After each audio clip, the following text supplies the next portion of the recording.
or human immunodeficiency virus, is a virus that targets cells in the immune system.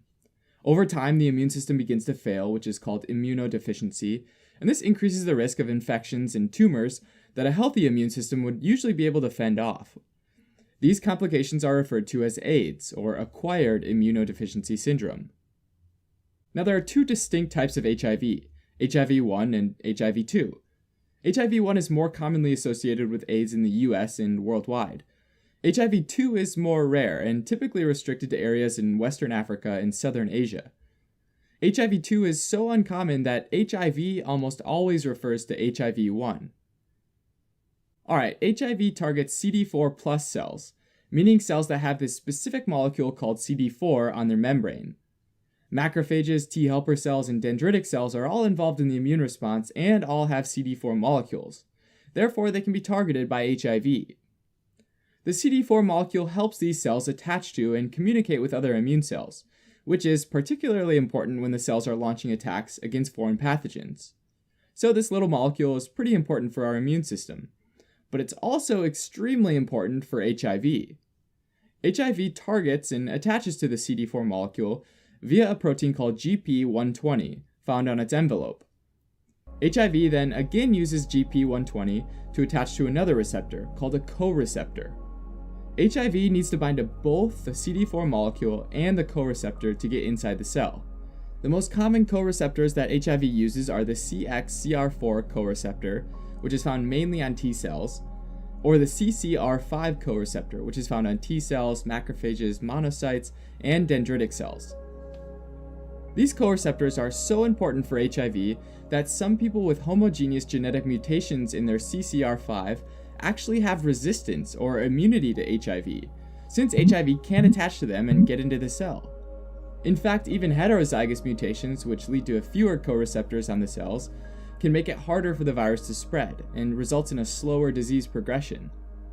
For those without this mutation though, once HIV binds to CD4 and either CCR5 or CXCR4, it gains access into the cell. HIV is a single-stranded, positive-sense, enveloped RNA retrovirus, meaning that it injects its single strand of RNA into the T helper cell. The retro part of the retrovirus isn't referring to its style, but refers to it needing to use an enzyme called reverse transcriptase to transcribe a complementary double-stranded piece of proviral DNA. Proviral just means that it's ready to be integrated into the host's DNA, so it enters the T helper cell's nucleus and pops itself into the cell's DNA, ready to be transcribed into new viruses. Pretty sneaky, huh? Well, here's the actual sneaky part. When the immune cells become activated, they start transcribing and translating proteins needed for the immune response.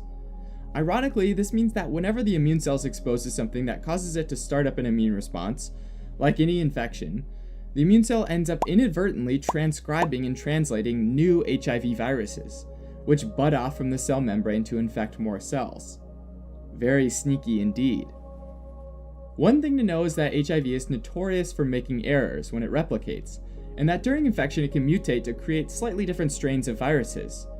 These viruses are all still considered HIV, but they behave slightly differently from each other and target different cells in the host. In fact, that host cell preference is called viral tropism. So let's start with HIV entering the body through sexual intercourse, which is how it typically spreads from person to person.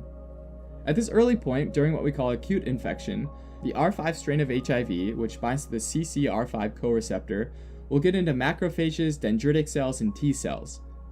Usually, dendritic cells hang out in the epithelial or mucosal tissue where the virus enters the body, captures the virus, and migrates to the lymph nodes, where a lot of immune cells live. And the R5 strain of HIV essentially has a field day, infecting T helper cells, macrophages, and more dendritic cells, which leads to a big spike in HIV replication and the amount of virus found in the patient's blood. Patients typically experience flu-like or mononucleosis-like symptoms during the acute infection.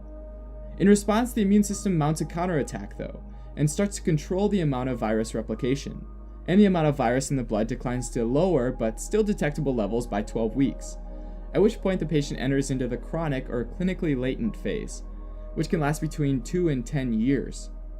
If we plot the amount of T cells alongside the amount of virus, we'll see that they loosely mirror each other, which makes total sense, right? Initially, you have a considerable decline in the acute phase until the immune system mounts its counterattack. After this point, even though there might not be any clinical signs or symptoms with the virus is steadily chipping away at the immune system, and the number of viruses in the blood slowly increases, while at the same time T cells slowly decrease, losing about 1 to 2 billion T cells every day. During this chronic phase, T cell counts usually remain above 500 cells per cubic millimeter, which is about the size of the head of a pin, and patients can still fight off other infections fairly well, although some infections like tuberculosis become more common and severe. Now, remember how HIV can create mutations? Well, during the chronic phase of HIV infection, it's worth pointing out that some patients develop an X4 strain of HIV, which targets the CXCR4 co-receptor, which is essentially only T cells. These X4 strains kind of lay low in the lymphoid tissues and steadily destroy CD4 T cells, since about 90% of T cells are found in the lymphoid tissue. Not all patients develop the X4 strain though, so it's not completely clear what the presence of this strain implies about the disease course. When the body's T cells drop low enough, between about 200 and 500 cells per cubic millimeter, patients start experiencing symptoms like swollen lymph nodes, or lymphadenopathy, as well as relatively minor infections like oral hairy leukoplakia, a hairy-looking white patch on the side of the tongue caused by the same Epstein-Barr virus that causes mononucleosis, as well as oral candidiasis, a yeast infection in the mouth. As more T cells are lost and the levels fall below 200 cells per cubic millimeter, the immune system becomes severely compromised, and at this stage the condition has progressed from HIV disease to AIDS. At this point, people experience things like persistent fever, fatigue, weight loss, and diarrhea, and the HIV count in the blood might increase significantly. At this point, certain conditions start to develop that are said to be AIDS-defining, such as recurrent bacterial pneumonia, pneumocystis pneumonia, and fungal infections like candidiasis of the esophagus. Other conditions include certain tumors and malignancies like Kaposi sarcoma, which causes lesions on the skin and other soft tissue, and primary lymphoma of the brain. Many people with AIDS die from infections that a healthy immune system would typically be able to fend off, like pneumocystis, cytomegalovirus, or Mycobacterium avium complex. Now, male-to-male transmission is the most common mode of transmission in the US, and male-to-female is the most common mode in resource-limited settings. Although less common, female-to-male transmissions occur as well, since HIV is present in the vaginal and cervical fluids of infected women. In fact, over 75% of all cases of HIV are contracted from sexual intercourse. The next most common means of transmission include things like intravenous drug abuse and mother-to-child transmission, which can be via the placenta during delivery or via breast milk. Other, much less common modes of transmission include accidental needle sticks and use of blood products like blood transfusions. As far as diagnosis goes, there are a few types of HIV tests that can be done: antibody tests, antibody/antigen tests, and RNA/DNA tests. Antibody tests look for antibodies that the body's made against HIV. Antigen tests look for the virus directly. So antibody-antigen tests detect both antibodies to the virus as well as the virus itself. RNA tests screen for viral RNA, so they also detect the virus directly. And DNA tests look for copies of the viral RNA, since remember it's a retrovirus, so it copies its genetic material into DNA. For screening purposes, the recommended test is the antibody-antigen test, which is better at identifying early infection. It's also recommended, if the first test is positive, to follow it with a confirmatory test that looks for antibody or nucleic acids. There's currently no cure for AIDS. Treatment, however, can help somebody with AIDS live longer, healthier lives and help reduce the risk of transmission. The primary method is to use antiretroviral therapy, or ART.